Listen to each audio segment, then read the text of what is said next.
Okay, this lecture we're going to continue our search for life, this time reviewing some research, some exciting recent research on extrasolar planets. So this is one of the hot topics in astronomy these days. A lot of new technology, a lot of new planet finds. It used to be only 20, 30 years ago that the only planetary system was our solar system, but now that's not the case, and that's a big step toward finding life elsewhere in the universe. So I'll be relating these events to you. My name is Robert Nemroff, and this is Michigan Technological University. So you can find all of these lectures, which may number 50 or so at this point, on iTunes or Starship Asterisk, or at Starship Asterisk, this particular URL. So you're welcome to play along. So if life exists outside of Earth, it is likely on a planet, we would guess. We don't really know where life is. But so one question is, how common are planets around stars? How common are rocky planets? How common are planets in the habitable zone? So it turns out that if you just put a planet somewhere, it might not be a rocky planet. It could be a planet like Jupiter. And although people have speculated that there could be life floating around in Jupiter, it's not the life we know about. It could be around like the moons of Jupiter. And there could be a little separable habitable zone there where you could have liquid water. And Dyson, again, who came up with AstroChick in another lecture, he came up with the idea that there could be, if there are impacts on moons, there could be frozen fish flying around Jupiter or Saturn because they were in the underground seas. Then they were hit by an asteroid, they were thrown into space and they froze. So it is possible, although unlikely, possibly from several points of view, that some probe out there will chance upon this would be an in-solar system fish, not from the Earth. Okay, but we concentrate on where water is because water allows things to move around, to communicate, to life to develop better than any place else. So we look for how common is water, and also we're looking for biomarkers. What is it that life would need to thrive and create? Things like oxygen would breathe, and methane would be created in other ways. There are ways to find planets, and there are several ways. There's not just one way. So one way, and the first way, was actually to find changes in pulsar timing. So pulsars are ultra-dense neutron stars, and they spin very rapidly, and we don't think that life would grow up around there, at least not life like we are. But it's really interesting to read speculation by Robert Forward in Dragon's Egg, where he discussed life growing up on the surface of a neutron star. But we're not really concentrating our efforts there because we're looking for more human-type life, which we think would be elsewhere. So one major way, the way that most planets are found, is through slight wobbles. So here's Earth, and here's a telescope, and then here's a star, and around the star goes a planet. And you can't see the planet, but you can see the star. So what happens is the planet goes around the star shifts back and forth just a little bit. And so with modern technology, you can see this slight back and forth motion. And it must be due to a planet because you can see how much mass would cause it to do that, and you can see how long it takes to go back and forth. So this slight Doppler wobble is very key. And we've found now hundreds of planets that way, about 500 at this time. Another way is to when you have a planet and you look at a star, this is a star, and now up here you have a planet which is much smaller. The planet orbits the star, and as it goes in front of the star, the planet is not as bright as the star, so when the planet goes in front of the star, it will create a slight dip in the brightness of the star. So you can look for that. And there's lots of ground-based occultation surveys going on right now, and there's a satellite called Kepler that is looking and will find hundreds, maybe thousands of those. So we know of several of these now. A completely different way is called gravitational lensing. So when you have one star, let's clear this. If you have a star here, you have a lens here, and you have the observer here. Observer. And the lens has a planet going around it, then you can see as this whole system moves across in front of the background source, you see light curves where it becomes brighter and dimmer in just such a way that you can say, oh, that must be a planet. And so several planets have been found by the gravitational lens action of the planet. The last way that's getting a lot of play is direct imaging of planets, and we do have some direct imaging of extrasolar planets. Extrasolar, of course, means away from the sun, so not planets in our solar system. Let's go through some of these. I made some notes here. So one was, this one was discovered a long time ago, 2002. So this is a Jupiter-type planet here. So what was the first kinds of planets found away from the sun were big Jupiter kind of planets that were very close into their parent stars. And the reason why you see them is because, first of all, they're so big and so massive, and so they're so massive they cause relatively large wobbles of their parent stars. And relatively fast wobbles because they're in so close. The closer you are into your home star, the quicker you go around, the smaller the time it takes to complete one orbit. So we didn't think there were lots of Jupiter kind of planets in close to stars, but we were wrong. There turns out to be lots of them. Here is one. And this one has a moon that we don't really know about, but artist's rendering. Okay, so the next on the hit parade is given by the Henry Draper catalog phone number of 209-458-B. Please don't try this on your cell phone. You'll just annoy the person who it rings. So this was interesting because this was found in eclipse through the reported on in 2007 here. So this small planet eclipsed the background star, but it had a cloud of gas following it.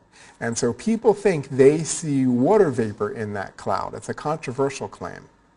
If they do, then we would have gone one rung further to finding intelligent life or finding any kind of life out in the universe, because this indicates that this planet that did the slight eclipse, it had water on it. And so we like water, so maybe extraterrestrial life will like water, and so this is a step forward. And people are looking for other systems that might do this. Okay, along the way, you find some unusual systems. This is a rocky system that was in close to its parent star.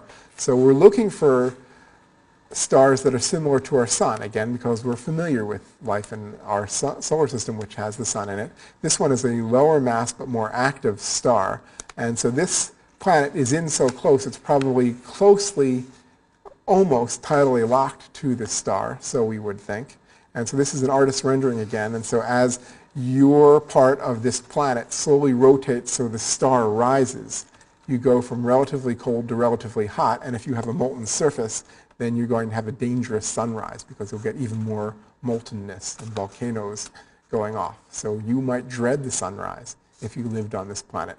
We don't know if life could survive there. So we live in a planetary system, so we'd be comforted by finding other systems like our system, and we have. So this was reported in 2008, a multi-planet system, again, HR 8799, and there's at least 4 planets thought to be found, conveniently labeled A, B, C, and D. So here's B, C, and D shown here. This is not an image in the center of the home star. Since this is direct imaging, we have to try to subtract the very bright stellar image from what's being seen in order to bring up the planets. So when we do that, it's difficult to do that exactly, and there are errors, and there's noise that results. So what you're seeing here is noise. You're not seeing the home star at all. But it's exciting that there are planets around this star. Okay. Okay, Kepler was launched a satellite that I mentioned before in 2009 and is already reporting data, and I'll get to some of that data in a bit. And launches sure are spectacular. So here it is, arcing off into the sky to orbit the Earth and start recording data. Okay, the Kurat satellite, which has similarities to Kepler, discovered a planet that it's discovered about a dozen planets at this point. So Kepler isn't the only thing on the sky in orbit. So this one was exciting because it's a rocky planet, so we think. It has the mass of several Earths, and now it orbits pretty close into the parent star, which is here. So this is not an image taken by the satellite. This is an artist's illustration. So what is seen is just slight dips in light, but then the artists can then imagine what's going on. And so this planet was imagined without craters for some reason, but that's okay. It has a nice sunspot here, which it might have. But it's a rocky planet. So previously, most of what's been found was planets like Jupiter. And although there could be things floating around in Jupiter, as I said, we're hopeful for a rocky planet. So we now know that rocky planets like our Earth, or several times the mass of the Earth, exist out in our galaxy. So all of these are relatively close by stars in our galaxy. Okay, this is a relatively nearby star, Beta Pictoris, and this is 10 times the Earth's sun distance here. Let's go to red. So here you see there's a dust disk here in Beta Pictoris. So that is an indication there's some kind of planetary system because planets come from dust. They just accumulate over long periods of time. And here we can see Beta Pic B. There is at least a planet there. So here again, the central star was subtracted, and the planet actually is a point of light so far as we can tell. It's just with this imaging technique, we can't get down right to a point, so it appears blurry. Like when you look at the night sky, you can see Jupiter as a disk. We can see stars as disks, but stars are actually points of light as best we can tell. So we're seeing dust disks, we're seeing planets, even around nearby stars. Okay, so the next one on the hit parade is a sun-like star. So we want to find planets around sun-like stars. And so now we have imaged a planet around a sun-like star. I think this was done from the ground. Let's see, looking at my notes. This is done just by observing the image. So this is exciting. I think this is a relatively massive star. It's more massive than the Earth, so we wouldn't expect this planet, in fact, to have life like our Earth, but it's a step. And you have to take steps in order to get to find Earth-like planets and then try to see if there's intelligent life on those Earth-like planets. Okay, so this next one is interesting. Again, artists rendering dubbed Zarmina's world. This was the first planet found in the habitable zone. Now, a habitable zone around a star is where you would think you would get water. If it's too close in, the water would boil away, and you might fear the sunrise. If it's too far away, your water would freeze. And maybe there would be something under the ground, but on the surface you wouldn't have water. But if you get it just right in the habitable zone, you have liquid water, you might have oceans, you might have dolphins or microbes in those oceans. So we now know, outside of the sun, of at least one planet in a habitable zone of a star. But this star, however, is smaller and redder than our sun. Again, this is an artist's illustration.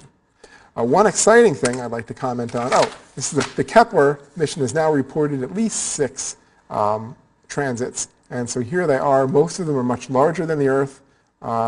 This is the Earth size. This is Jupiter. Most of them are much larger than Jupiter, but this one is smaller than Jupiter and is a few times the size of the Earth. So one comment I'll close with is that one of the closest star systems, only 4.3 light years distant from our sun, is the Alpha Centauri system. It's a bright star. You can see it in the southern sky, but it's very much like our sun. And we don't yet know if it has planets. So I think that's an intriguing possibility. And there is some effort in trying to find planets around Alpha Centauri, but I think that we should invest even more effort because I think it's a really cool place to look. And with that, I will leave you in our search for life out in the universe. Until next time. See you then.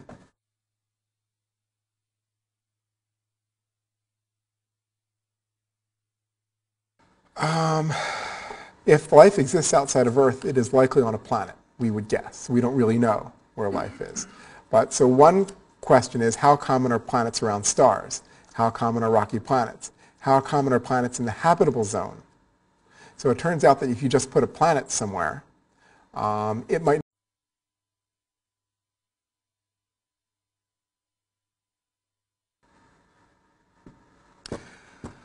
Okay, this lecture we're going to continue our search for life, this time reviewing some some exciting recent research on extrasolar planets. So this is one of the hot topics in astronomy these days. A lot of new technology, a lot of new planet finds. It used to be only 20, 30 years ago that the only planetary system was our solar system, but now that's not the case, and that's a big step toward finding life elsewhere in the universe. So I'll be relating these events to you. My name is Robert Nemiroff, and this is Michigan Tech. Not be a rocky planet. It could be a planet like Jupiter. And although people have speculated that there could be life floating around in Jupiter, it's not the life we know about. It could be around like the moons of Jupiter. And there could be a little separable habitable zone there where you could have liquid water and biological university. So you can find all of these lectures, which may number 50 or so at this point, on iTunes or Starship Asterisk or at Starship Asterisk, this particular URL. So you're welcome to play along. So